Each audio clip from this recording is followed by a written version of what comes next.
8h34, Christian Estrosi, maire de Nice, est notre invité ce matin. Bonjour. Bonjour. Merci d'être avec nous. Vous vous êtes détaché de la politique nationale, c'est ce que vous dites. Vous vous consacrez à votre ville. Vous êtes candidat à la mairie de Nice. Hier, Xavier Bertrand était à votre place. Il a été très sévère avec Emmanuel Macron. Il préside un pays divisé comme jamais, a dit Xavier Bertrand, ajoutant « Ce pays est mal dirigé ». Vous êtes d'accord ? Je ne dirais pas qu'il est mal dirigé, je dirais simplement que nous avons le sentiment que sur un certain nombre de sujets où ce gouvernement avait démarré avec des réformes fortes, je pense au Code du travail, je pense à l'ouverture à la concurrence de la SNCF par exemple, qui sont autant de sujets que j'ai soutenus et où je me suis dit qu'on était engagé enfin dans les réformes structurelles qui nous avaient fait défaut ces dernières années. On est rentré maintenant dans un certain flottement où on a vraiment besoin d'aller vers ces réformes structurelles que d'autres pays ont su faire comme l'Allemagne et d'autres, et où nous avons une sorte de panne sans doute issue de la crise des Gilets jaunes de l'automne précédent. La situation politique, avant de venir à vos propositions sur le thème de la sécurité, la situation politique, hier encore, je fais allusion à Xavier Bertrand qui nous disait « Je suis convaincu qu'il n'y aura pas de duel Emmanuel Macron-Marine Le Pen au second tour de la présidentielle ». Vous êtes aussi convaincu que lui ?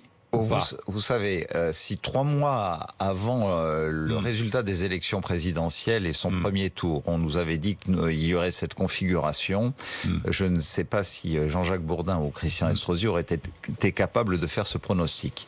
Donc je me garderais bien, plus de 2 ans avant, de faire des pronostics dans le domaine d'une élection présidentielle dont on voit qu'aujourd'hui c'est un mode de scrutin qui n'est plus adapté à la réalité de la Ve République. D'ailleurs, le passage du septennat au quinquennat a bien dénaturé les choses.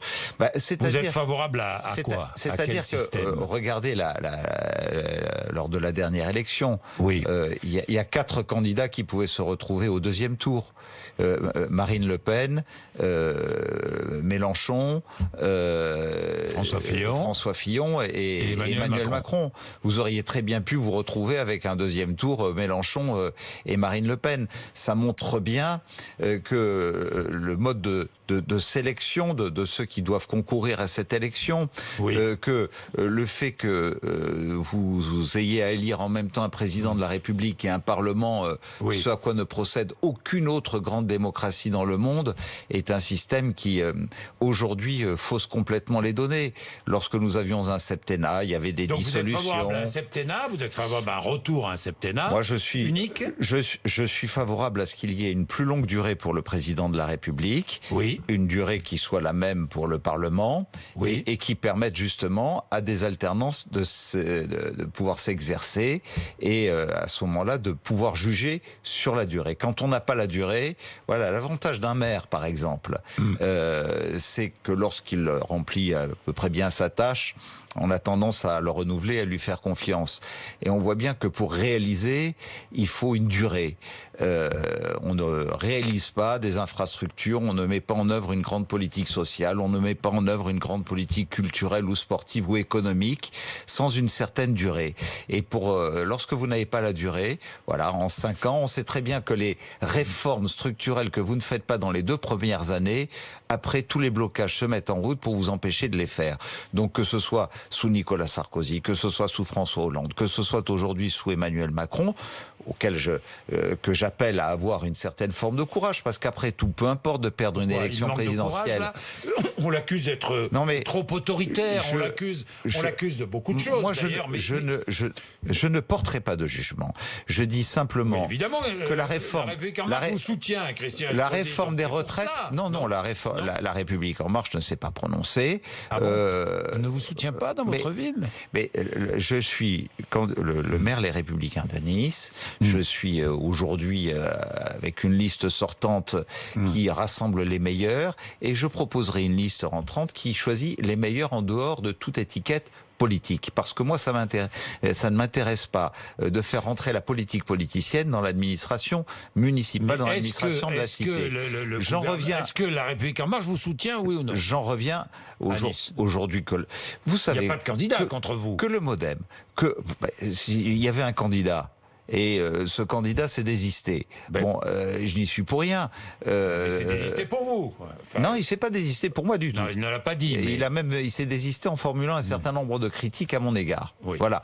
Donc les choses sont très claires. Il s'est désisté surtout parce qu'il n'avait pas la capacité à se présenter contre moi. Et que La République En Marche estime raisonnablement, et je voudrais que la politique française, elle soit un peu faite aussi de cela, que comme les Républicains ou comme d'autres formations politiques se disent un maire est un maire qui n'a pas démérité, il n'y a pas de raison d'aller s'attaquer à une politique qui a été une bonne politique, qui a été bien conduite. Bon, il se trouve que j'ai signé un contrat d'objectif avec l'État pour respecter des critères en matière de finances publiques où on ne dépasse pas d'1,2% l'augmentation des charges de fonctionnement, où on soit en dessous de 12 années de capacité de remboursement de la dette. C'est le gouvernement qui a fixé ces critères, je les ai tenus. Non mais alors Christian Estrosi, et vous voulez aujourd'hui... Mais politiquement attribuer... Mais si on revenait sur le fond... À qui attribuera-t-on votre victoire politiquement ?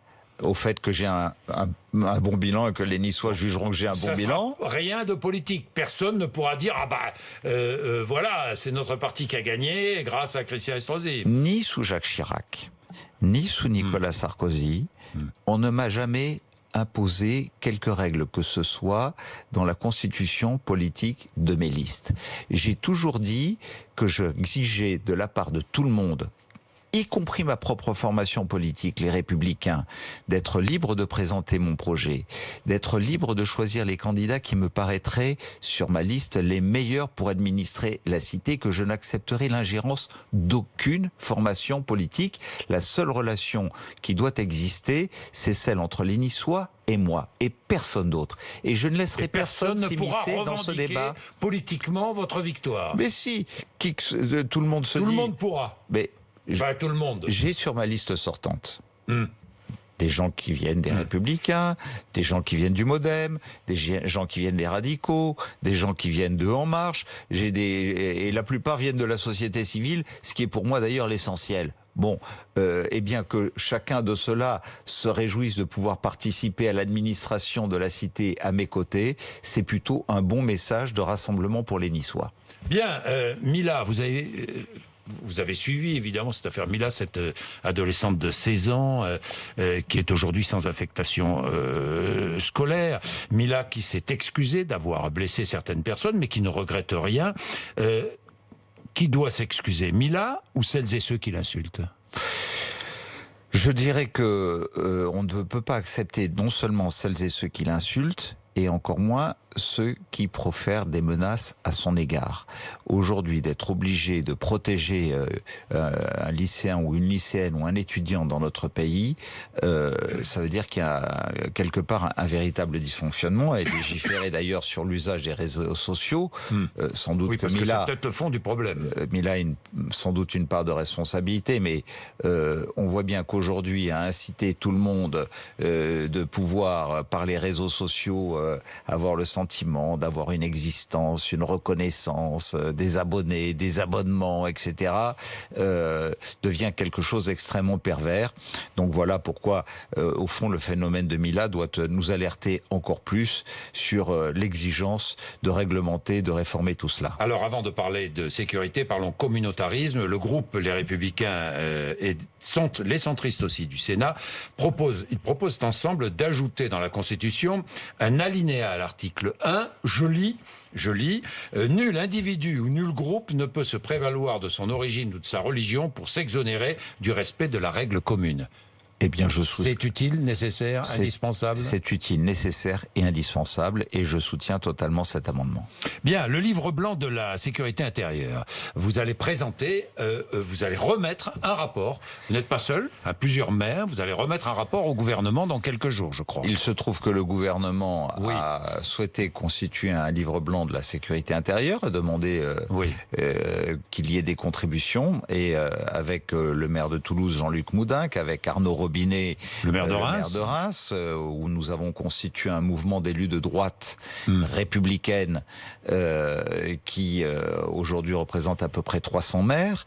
Nous avons décidé d'apporter une contribution parce que nous considérons qu'aujourd'hui nous ne pouvons plus accepter que la responsabilité régalienne en matière de sécurité soit seulement exercée par l'État. La montée de la délinquance, la montée des incivilités dans nos cités, sur nos espaces publics, dans nos quartiers, où bien sûr souvent nos concitoyens se tournent vers nous, il se trouve que nous sommes un petit maillon de la chaîne pénale puisque nous n'avons en charge que le côté de la prévention, que la répression c'est le ministère de l'Intérieur, que le jugement et la décision judiciaire et l'enquête judiciaire c'est la justice, et que nous sommes à la merci de ces décisions dans lesquelles nous ne pouvons pas intervenir. Bien. Et donc nous avons décidé d'apporter une contribution extrêmement forte. Et ce matin vous révélez donc sur RMC et sur BFM TV la teneur de ce rapport, tout ce qu'il y a dans ce rapport, avec plusieurs propositions. J'y viens, je vais en choisir quelques-unes, notamment la reconnaissance faciale. Je sais que vous êtes attaché à la reconnaissance faciale. Que demandez-vous?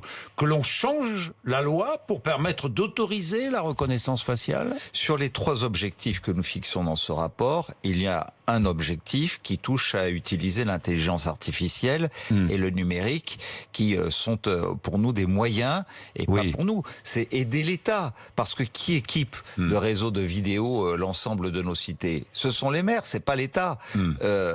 Par contre, on sait que en ayant un logiciel comme celui dont je dispose à Nice, qui est d'ores et déjà opérationnel, si l'État décide de mettre un certain nombre de fiches qui identifient de manière biométrique des fichiers S, des délinquants sexuels, des personnes recherchées extrêmement dangereuses. En un quart de seconde, grâce à notre réseau de vidéos, vous pouvez les identifier. Et en préservant les libertés individuelles de tous ceux dont la fiche n'est pas dans le logiciel.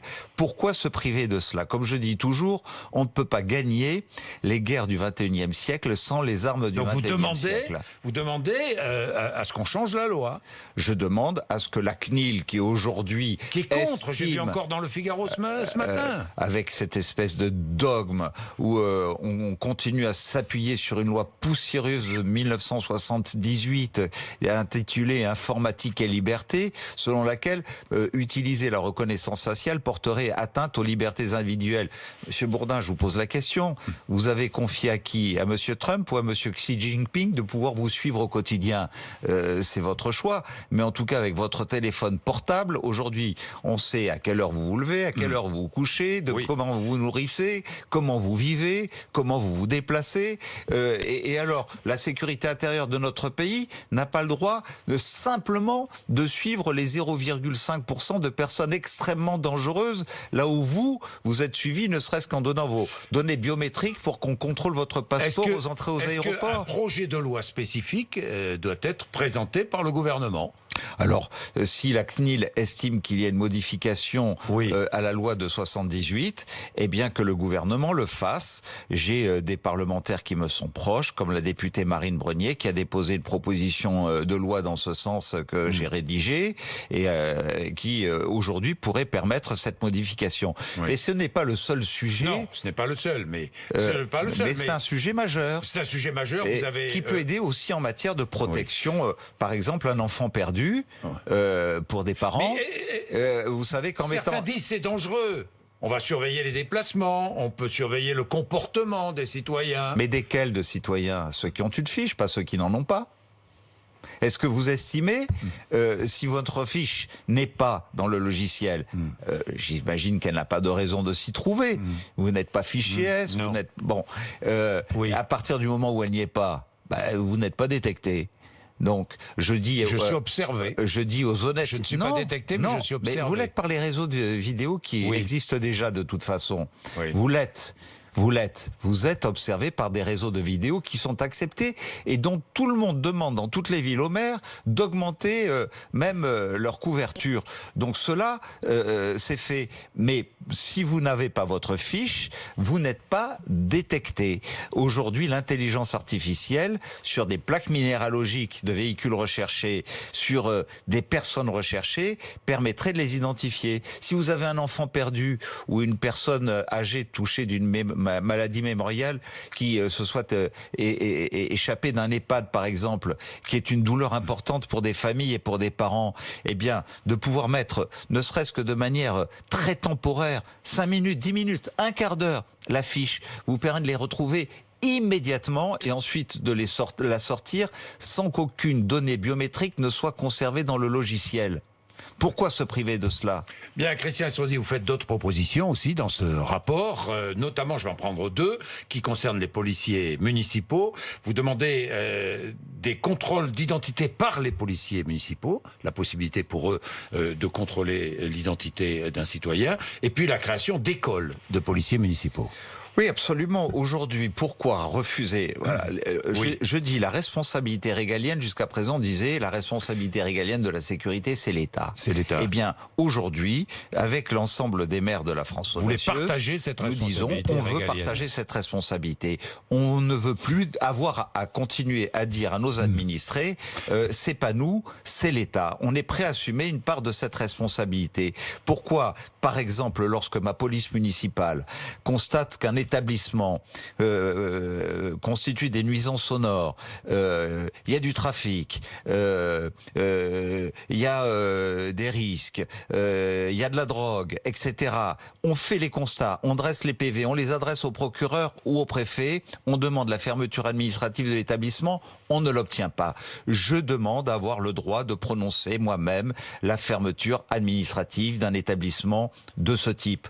Pourquoi, lorsque ma police municipale poursuit un délinquant avec sa voiture qui a renversé une dame âgée, il n'a pas le droit, après l'avoir réussi à l'interpeller en flagrant délit, de pouvoir consulter un fichier pour savoir si c'est une personne dangereuse, recherchée, etc., et de pouvoir ainsi redoubler d'efficacité, alors que les polices municipales sont les 3e forces de sécurité intérieure aux côtés de la police nationale et de la gendarmerie nationale. Pourquoi ne peut-on pas prononcer nous-mêmes l'évacuation de squats, là où aujourd'hui un propriétaire ne fait pas le nécessaire lorsque son immeuble est occupé, que nous avons affaire à des populations dangereuses. Il se trouve que j'ai à Nice aujourd'hui un squat qui a été constaté depuis maintenant plus de 3 mois. Le tribunal s'est prononcé à dire on verra après le 1er avril. Et pendant ce temps, dans le secteur, il n'y a que des troubles qui inquiètent notre population. Eh bien, je veux avoir le droit de prononcer moi-même l'évacuation de ce squat quand c'est une exigence pour à la fois des raisons sanitaires et des raisons de sécurité publique. Bien, Christian Estrosi, la mairie de Nice, l'aéroport, sujet de beaucoup de contestations, extension de l'aéroport, 25 000 mètres carrés supplémentaires, c'est cela? Non, c'est pas une extension de l'aéroport. C'est pas une extension. C'est une extension d'un aérogare. D'un aérogare. Bon, aberration climatique. Est-ce une aberration climatique? J'ai entendu vos opposants le dire et le répéter. Bon, certains de vos opposants. D'abord, je ne suis pas le responsable de l'autorité aéroportuaire. Il y a eu une enquête publique qui a été rendue favorablement. Le préfet a accordé un permis de construire pour donner du confort et je le soutiens. Pourquoi? Nous sommes le 2e aéroport international de France. Nous avons des résultats économiques qui sont remarquables, alors qu'il y a une baisse générale du chômage dans notre pays à 3, et quelques %. Il se trouve que sur la métropole de Nice, j'obtiens sur le dernier trimestre un résultat avec une baisse de 5,5% du chômage. C'est-à-dire qu'avec le 2e aéroport international de France, où nous avons des lignes qui nous raccordent à 130 destinations dans le monde, aujourd'hui nous accueillons dans un aérogare où on fait attendre 1 heure et demie les gens qui arrivent de l'étranger pour passer le contrôle de la police aux frontières, parce qu'il n'y a pas assez d'espace. Vous trouvez que la France doit recevoir dans de mauvaises conditions ceux qui nous visitent? Ou au contraire, faut-il accorder à l'image... Ceux qui sont opposés au projet disent c'est un encouragement à l'accueil de touristes étrangers en masse par avion, et sur le plan climatique, c'est une aberration. Écoutez, c'est un soutien à l'économie. Sur l'économie, nous sommes le premier aéroport. De plus en plus de nous touristes. sommes le premier aéroport français qui a signé une charte zéro carbone. Il se trouve qu'en plus à Nice, avec l'ouverture des nouvelles lignes de tramway que je viens de livrer, sur les 6 derniers mois, nous enregistrons avec les capteurs d'Atmos Sud des baisses de CO2 de près de 14%, de NOx de 17% et de particules fines de 12%. Donc voilà, tous ceux qui utilisent ça sont ceux qui nous privent de TGV depuis 20 ans parce qu'ils s'opposent à toutes les enquêtes publiques, sont ceux qui étaient contre l'ouverture d'une nouvelle ligne de tramway, sont ceux qui me combattent sur l'ouverture de nouveaux espaces verts au cœur de la ville. Donc on voit que ce sont des écolos aujourd'hui de théâtre et qui en réalité n'ont pas compris que l'écologie et l'économie n'étaient pas des ennemis, mais au contraire devaient être des partenaires au service de la croissance et de la création d'emplois. Et puis bientôt le retour d'un train Paris-Nice de nuit. Ça, c'est une bonne nouvelle. Hein. Ah bah, c'est une bonne nouvelle parce que moi-même, je l'ai longtemps utilisé. Il m'a fait défaut et je dois dire que j'en serais volontiers de nouveau un usager. Bien, merci Christian Estrosi d'être venu nous voir. 8h54 RMC BFM TV.